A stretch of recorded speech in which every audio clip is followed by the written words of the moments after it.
반갑습니다. 오늘도 수요일에 함께하는 하나님의 은혜의 말씀인 성경 맛보기 시간 골로새서 이어가도록 하겠습니다.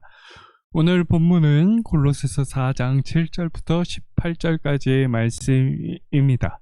우리 함께 봉독하시겠습니다.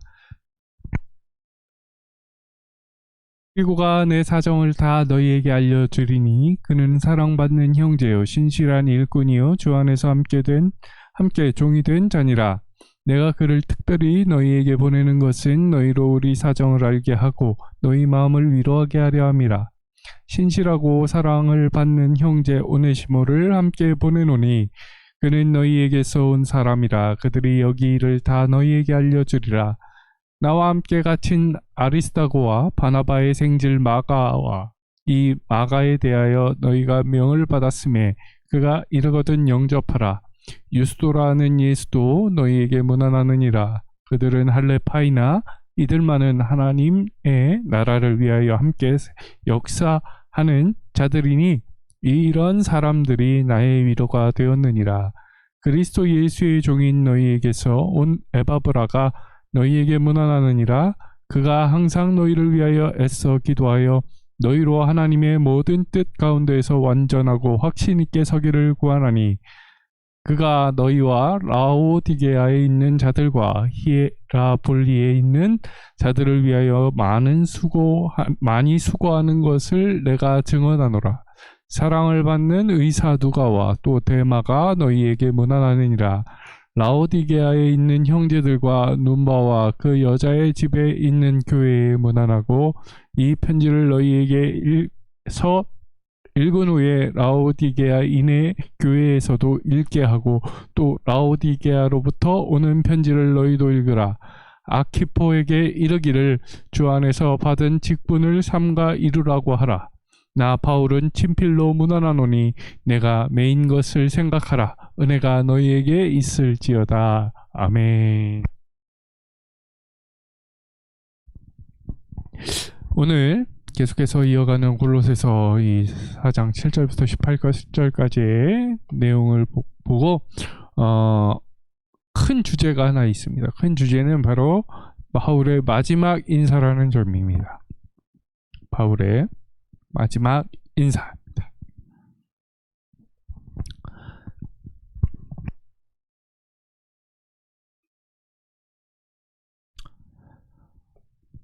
에베소서를 우리가 요 골로새서 시작하기 전에 살펴봤습니다. 이 에베소서는 순회 서신이라고 할 수 있습니다. 이와 다르게 골로새서는 특정적 1차적으로는 특정적인 골로새 교회의 특정 지역의 특정 교회를 위한 서신이라는 점이 에베소서와는 조금 분명하게 다른 점입니다.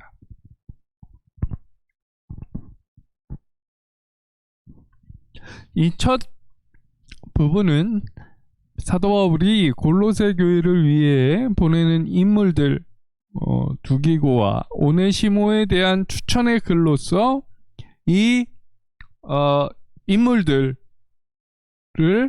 바울이 심부름으로 이 서신을 골로새서를 가지고 그들에게 나아갔던 것입니다. 즉 두기고와 오네시모를 추천하는 성격을 이 마지막 4장 7절부터 18절까지는 가지고 있습니다.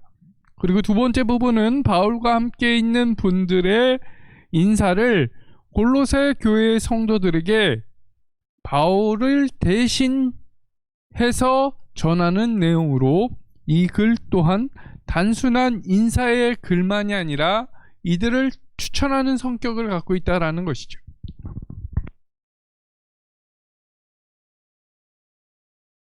문장 초두에 문안하라 라는 단어가 3번 반복되는 것을 볼 수가 있습니다. 이 3번이 반복되면서 이제 많은 것들이 반복되게 되는데요. 이 3번이 반복되면서 나타나게 되는데 아리스다고와 마가 그리고 유스도와 에바브라 그리고 누가와 데마의 문안 인사를 담고 있습니다. 그리고 마지막 부분은 사도 바울의 문안과 함께 마지막으로 당부할 것을 한두 가지 더 추가하고 있습니다. 세 부분으로 이렇게 나누자면 7절과 9절은 두기고와 오네시모를 추천하는 부분입니다. 그리고 10절부터 14절까지는 문안하는 사람들, 문안 인사를 담고 있고요. 세 번째는 15절부터 18절까지 마지막 당부를 담고 있습니다. 그렇다면 첫 번째 살펴볼 7절부터 9절까지의 내용을 살펴보자면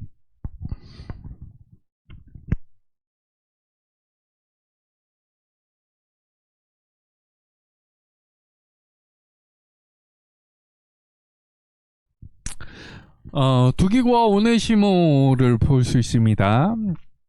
그런데 이 두 사람의 파트너 가운데 두기고가 선임자였던 것으로 보여집니다. 순서상으로 앞설 뿐만 아니라 그에 대한 언급이 더 많기 때문입니다. 두기고를 보내는 이 목적은 7절 앞부분과 8절 앞부분에 나오고 있습니다. 그 목적은 너희의 마음을 위로하게 하려 함이라고 말씀하고 있습니다. 이 두 부분은 사실상 같은 내용을 반복한 것인데요. 그러므로 그를 보내는 목적이 무엇인지를 강조한 것이죠. 8절 뒷부분에서도 너희의 마음을 위로하게 하려 함이라는 이 내용은 앞의 내용을 좀 더 부연해 주는 것인데 로마 감옥에서 바울의 형편을 알림으로 바울 때문에 걱정하는 것이 아니라 오히려 그로 인해서 마음의 위안을 받도록 하기 위해서 덧붙인 것입니다. 아마도 이것은 사도 바울의 감옥 생활이 부정적이고 어두운 것이 아니라 오히려 긍정적이고 적극적인 승리의 생활 방식이 되었기 때문일 것입니다.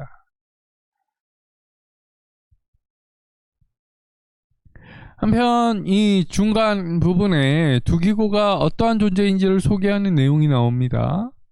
이 두기고는 사랑받는 형제요 신실한 일꾼이요 주 안에서 함께 된 종이라고 소개되는데 처음의 것은 그가 사도 등과 평소에 어떤 관계를 가지고 있는지 보여주고 그 부분은 그가 얼마나 주님의 사역에 충성된 존재인지를 보여주고 있고요. 세 번째는 주님 안에서 바울과 함께 동역자로서 사명을 감당하고 있음을 보여주고 있습니다. 그러니까 이 소개로 인해서 골로새 교인들은 그들을 신뢰하게 되었고 존귀하게 대접하게 될 것이 자명합니다. 결국 사도 바울은 이 오네시모와 두기고를 세워준 것입니다. 세워준 것입니다. 그리고 두 번째 인물입니다. 오네시모입니다. 그는 빌레몬서의 그 오네시모인 것으로 보입니다. 사도 바울은 여기서 그에 대해 세 가지 정보를 주고 있습니다. 그 세 가지는 그는 믿음에 신실한 사람이다. 그리고 그는 두기고처럼 사랑하는 형제입니다. 라고 말하고 있습니다. 또 그는 예전에 골로새 교회에 있다가 바울에게 왔던 사람이기도 합니다. 라면서 힌트를 주고 있습니다. 이 오네시모를 그 소개 다음에 또다시 저희가 여기에 있을 다 너희에게 알게 하리라 라는 이 내용의 말을 덧붙입니다. 이 말을 덧붙임으로써 앞서 동일한 목적과 목적 사이의 두기고를 소개했던 것처럼 두 번째 반복된 목적과 마지막으로 반복되는 목적 사이의 오네시모를 소개해서 문학적 패턴을 일치하게 하고 있습니다. 보내는 이유는 다시 저희가 여기에 이를 다 너희에게 알게 하리라 라는 것이죠. 그 사도 바울이 잡혀있던 이 감옥의 생활, 그리고 모든 사도 바울의 일거수일투족을 알게 하게 하겠다라는 목적이 있는 것이죠. 이것을 이제 앞에 두기고를 소개하는 것과의 패턴을 똑같이 일치시킨다라는 것입니다.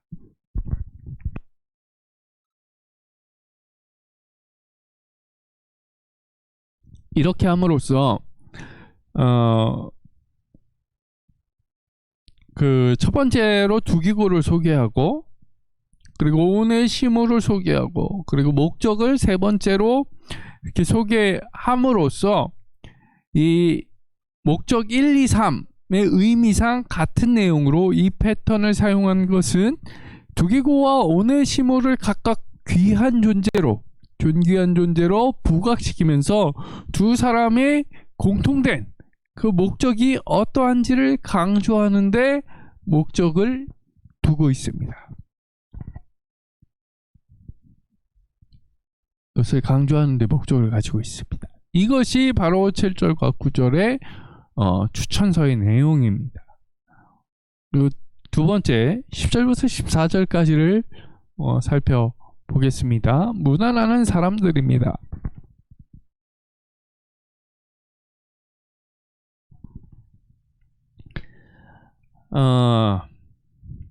10절과 11절에서 무난한다 라는 첫 번째 내용이 등장을 합니다. 첫 번째 사용은 이 아리스타고와 마가와 유스도의 무난 인사를 담고 있습니다.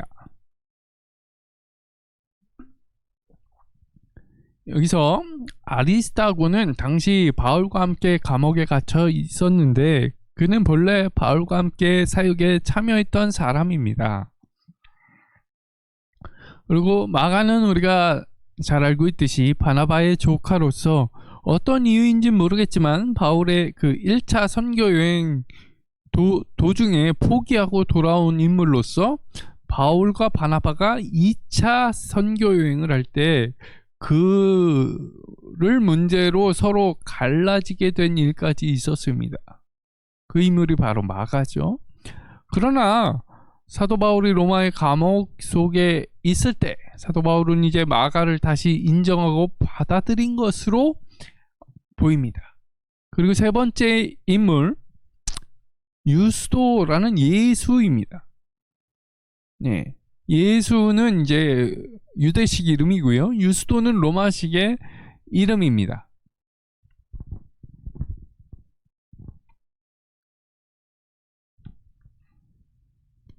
이 세 사람은 모두 할례당이며 유대인들이었습니다. 유대인 중에서 특별히 이들이 하나님의 나라를 위해 함께 애쓰는 사람이라고 사도 바울은 소개합니다.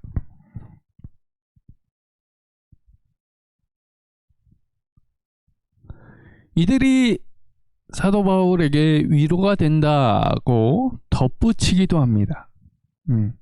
많은 유대인들에게 미움을 받으면서까지 주로 이방인들을 위해서 이방인들 안에서 사역해온 인물이 사도 바울에게 그렇게 사역해온 인물이 바로 사도 바울이죠. 그러니까 이 사도 바울에게 유대 동족인 이 세 사람의 수고가 바울에게는 많은 위로가 되었음을 짐작할 수 있던 것이죠. 그 외로움 속에서 이 동족에게 인정받고 같이 함께 할 수 있다라는 것은 얼마나 위로가 될까요? 이것이 첫 번째 무난하다라는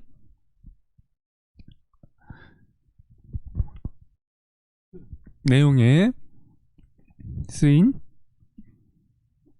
내용이었습니다. 두 번째 무난한다 라는 동사와 함께 소개되는 사람이 있는데 바로 에바브라입니다.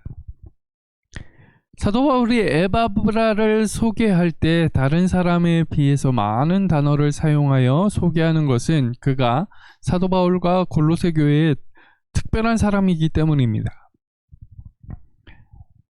에바브라는 그리스도의 예수의 종으로 또 너희에게 온 인물로서 소개되고 있습니다.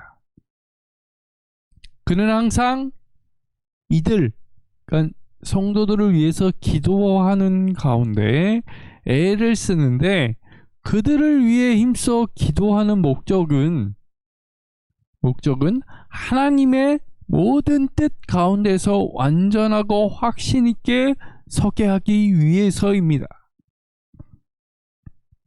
그러니까 즉 하나님의 뜻을 따라서 흔들림 없이 온전한 성숙함을 얻기를 원한다라는 것이죠.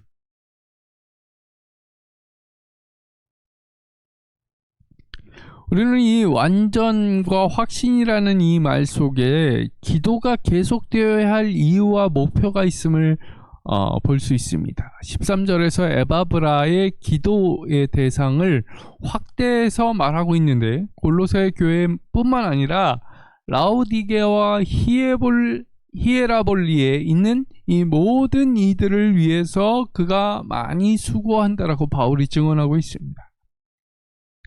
이렇게 에바브라는 기도에 특별한 사람이었습니다. 그래서 바울은 그를 특별한 비중을 두고 소개하는 것입니다. 첫 번째, 무난한다 라는 말과 함께 소개되는 인물은 누가와 데마입니다. 우리가 잘 알고 있듯이 누가는 의사입니다. 그리고 그가 바울 등에게서 사랑받는 자라는 특별한 인물임을 보여주고 있습니다. 아마 누가가 제일 마지막에 소개된 것은 그가 골로새 교회와 특정한 연관성이 없었기 때문인 듯합니다. 반면에 이 데마에 대해서의 그 소개는 아무것도 없습니다. 아무것도 없습니다.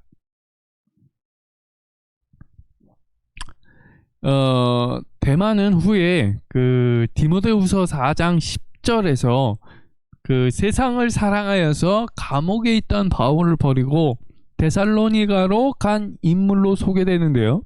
어쩌면 이 골로새서를 쓸 이때부터 그런 조짐이 보였는지도 모를 일입니다. 왜? 아무 소개가 없기 때문이죠. 그리고 마지막 세 번째 15절부터 18절까지의 마지막 당부입니다. 이 부분에서는 사도 바울이 직접적으로 인사말을 추가하고 있습니다. 사도 바울은 라오디게아에 있는 형제들과 눈바와 그 여자의 집에 있는 교회에 문안하고 있습니다. 골로새 교회에 대한 인사말은 사실 1장 1, 2절에 이미 나왔는데, 여기에서 이 서신 이후에 라오디게아 교회에도 돌려 읽혀질 것을 염두에 두고 그곳의 교회에 대한 인사말을 덧붙인 것입니다. 또한 바울은 라오디게아 교회의 편지는 골로새 교회가 받아 읽도록 권유하고 있습니다.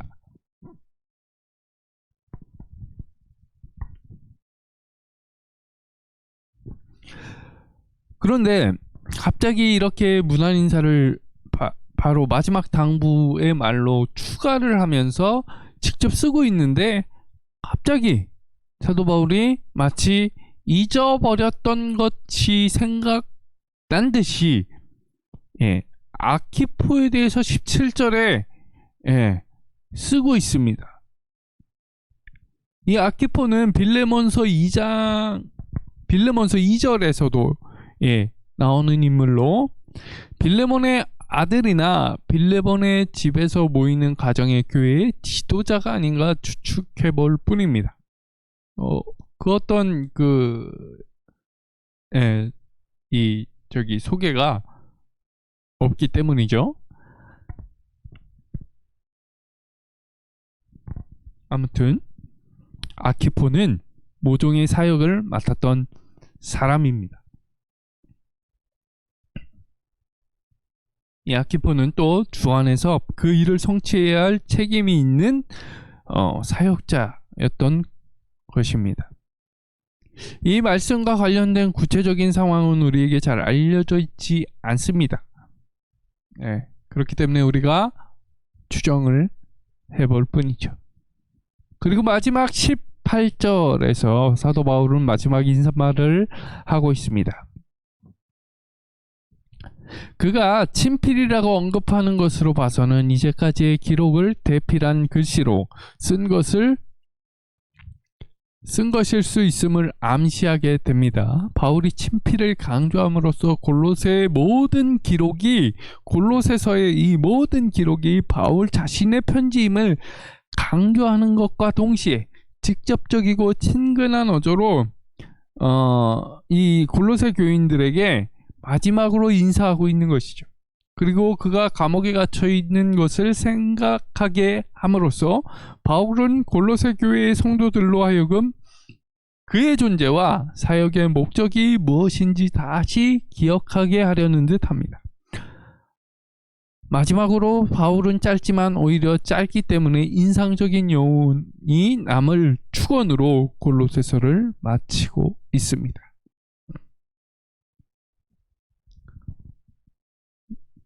오늘로써 이 골로새서가 이렇게 마무리되게 됩니다.